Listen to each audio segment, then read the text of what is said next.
दोस्तों, आज की वीडियो में बात करेंगे आपसे लाभ हानि के प्रश्नों की, जो कि गणित के बहुत ही महत्वपूर्ण टॉपिक है। ठीक है, तो चलिए स्टार्ट करते हैं। दोस्तों, आपका पहला प्रश्न है, श्याम 2 घोड़े प्रत्येक को 500 रुपए में बेचता है। एक पर उसे 10% का लाभ होता है तथा दूसरे पर उसे 10% की हानि होती है। उसे कुल कितने प्रतिशत का लाभ या हानि होगी? देखिए, उसके पास 2 घोड़े हैं। पहले घोड़े को वो बेचता है कितने में? 500 रुपए में बेचता है। जब 500 रुपए में बेचता है तो क्या होता है? 10% का लाभ होता है। ठीक है, और दूसरा घोड़ा है, उसे भी बेचता है वो 500 रुपए में, तो उस पर क्या होता है? 10% की हानि होती है। अब मैं आपको एक चीज बता दूं, कभी भी ऐसा प्रश्न हो जितने का लाभ है उतने की हानि, जितने का लाभ है उतने की ही जब हानि हो रही है, तो ऐसे प्रश्न में हमेशा हानि होगी, हानि होगी, हानि होगी। याद रखिएगा, हमेशा याद रखना, जितने का लाभ उतने की हानि, तो उस प्रश्न में हमेशा हानि होगी। ये बात तो क्लियर होगी? क्लियर। अब देखिए, यहां पर क्या हो रहा है? उसे 10% का लाभ हो रहा है, 10 की ही क्या हो रही है? हानि हो रही है। बटे में क्या आ जाएगा? 100। जीरो से जीरो कटाइए, जीरो से जीरो कटाइए, एक का मल्टीप्लाई 1 से करेंगे तो इसका मतलब क्या है? 1% की हानि होगी। कितने की हानि होगी? 1% की, जो कि सी ऑप्शन में आपको दे रखा है। मैंने आपको एक चीज अच्छे से क्लियर कर दी है कि जितने का लाभ होगा उतने की ही अगर हानि है, लाभ और हानि अगर बराबर हैं, तो उस प्रश्न में हमेशा हानि होगी, हमेशा। अब उसे क्या हो रहा है? 10 का ही तो लाभ हो रहा है और 10 की ही हानि हो रही है। 100 से क्या कर देंगे? डिवाइड कर देंगे, तो कितना आएगा आपका आंसर? 1% आएगा, और 1% का क्या हो जाएगा? आपकी हानि हो जाएगी। यह आपके क्वेश्चन का सही आंसर हो जाएगा। उम्मीद करता हूं कि सभी की समझ में प्रश्न बहुत अच्छे तरीके से आ गया होगा। अब देखेंगे अगला प्रश्न। अगला प्रश्न है, एक व्यक्ति किसी वस्तु को 1800 रुपए में बेचता है तो उसे उतने ही रुपए की हानि होती है जितना उस वस्तु को 2000 रुपए में बेचने पर लाभ प्राप्त होता है। वस्तु का क्रय मूल्य क्या है? देखिए दोस्तों, मैं किसी वस्तु को अगर 1800 रुपए में बेचूं तो मुझे कितने की हानि हो रही है? एक्स की हानि हो रही है। ठीक है, अगर मैं उसी वस्तु को 2000 में बेचता हूं तब भी मुझे क्या हो रही है? एक्स की हानि। मतलब हानि जो है वो कितनी हो रही है? मुझे बराबर हो रही है, क्योंकि प्रश्न में साफ साफ कह रहा है कि 1800 रुपए में बेचता है तो उसे उतने ही रुपए की हानि होती है जितना कि उस वस्तु को 2000 रुपए में बेचने पर लाभ होता है। मतलब 1800 रुपए में बेचेंगे तो जितनी हानि होगी, 2000 रुपए में बेचने पर उतना ही लाभ होगा। तो लाभ और हानि हमारा बराबर होगा। तो यहां पर एक्स का लाभ है तो एक्स की हानि है, मतलब ये दोनों बराबर हैं। तो यहां पर दोस्तों आपसे क्या पूछ रहा है उस पर ध्यान दीजिए। क्रय मूल्य पूछ रहा है, क्रय मूल्य पूछ रहा है, लाभ हानि नहीं पूछ रहा। अगर लाभ हानि पूछता तो जैसे पिछले क्वेश्चन को सॉल्व किया बिल्कुल वैसे ही करते, लेकिन यहां पर क्रय मूल्य पूछ रहा है। तो क्रय मूल्य पूछे तो हमेशा याद रखना कि पहले वाली कीमत कितनी है उसे लिखिए, दूसरी वाली कीमत कितनी है उसे लिखिए, दोनों को जोड़ के 2 से डिवाइड करिए। 1800 और 2000 कितना हो जाएगा? ये हो जाएगा दोस्तों आपका 3800, और मैं इसे जब 2 से डिवाइड कर दूंगा तो ये कितना हो जाएगा? 1900। ये आपके प्रश्न का आंसर हो जाएगा 1900। पहला ऑप्शन हो जाएगा सही आंसर। बात समझ में आ गई दोस्तों? अगर क्रय मूल्य पूछा जाएगा, हमेशा याद रखना लाभ हानि बराबर है तो उस प्रश्न में हमेशा हानि होगी। ये ध्यान है बात। हानि आपसे पूछी जाएगी प्रतिशत में, लेकिन क्रय मूल्य जब पूछा जाएगा तो दोनों कीमत को जोड़ के 2 से हम डिवाइड करेंगे, तब आपका सही आंसर आ जाएगा।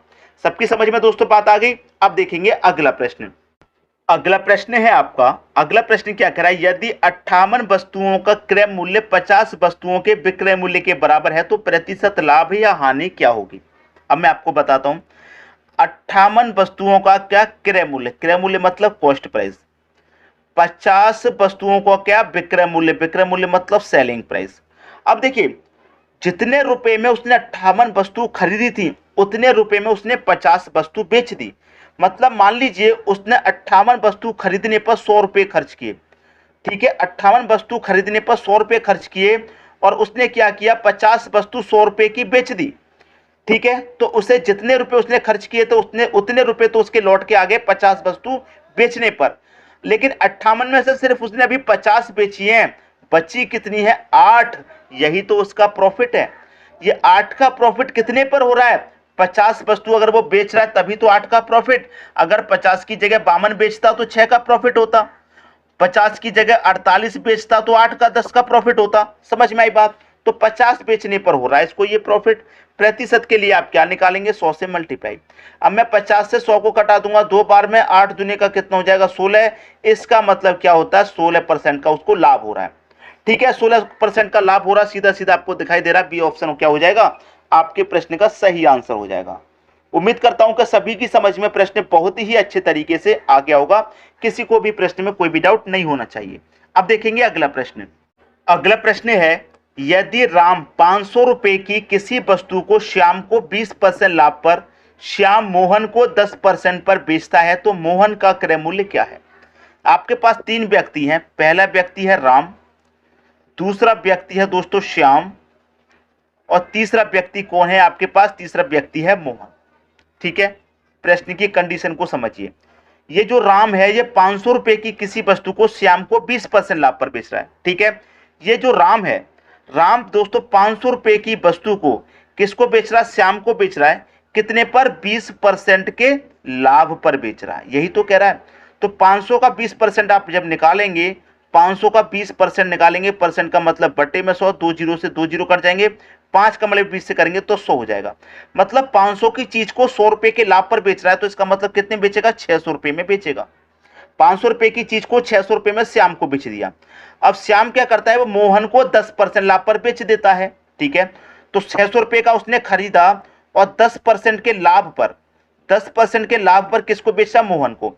तो 600 का 10% कितना होता है, 60।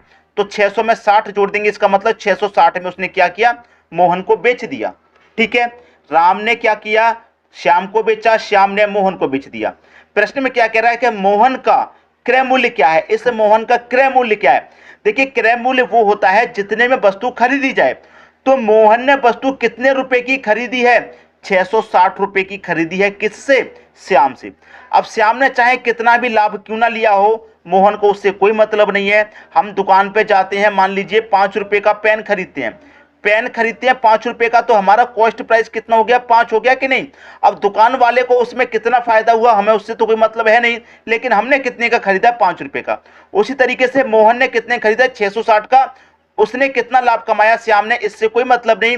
मोहन ने 660 का खरीदा है, तो मोहन का जो 660 रुपए क्या हो जाएगा, क्रय मूल्य हो जाएगा, कॉस्ट प्राइस 660 हो जाएगा मोहन का क्रय मूल्य। 660 कहां दे रखा, पहले ऑप्शन में। ये आपके क्वेश्चन का हो जाएगा सही आंसर। इस तरह के प्रश्न में कभी भी गलती मत कीजिएगा, मैं आपको फिर से बता रहा हूं, एग्जाम में ये प्रश्न रिपीट होते हैं। ठीक है दोस्तों, अब देखेंगे अगला प्रश्न।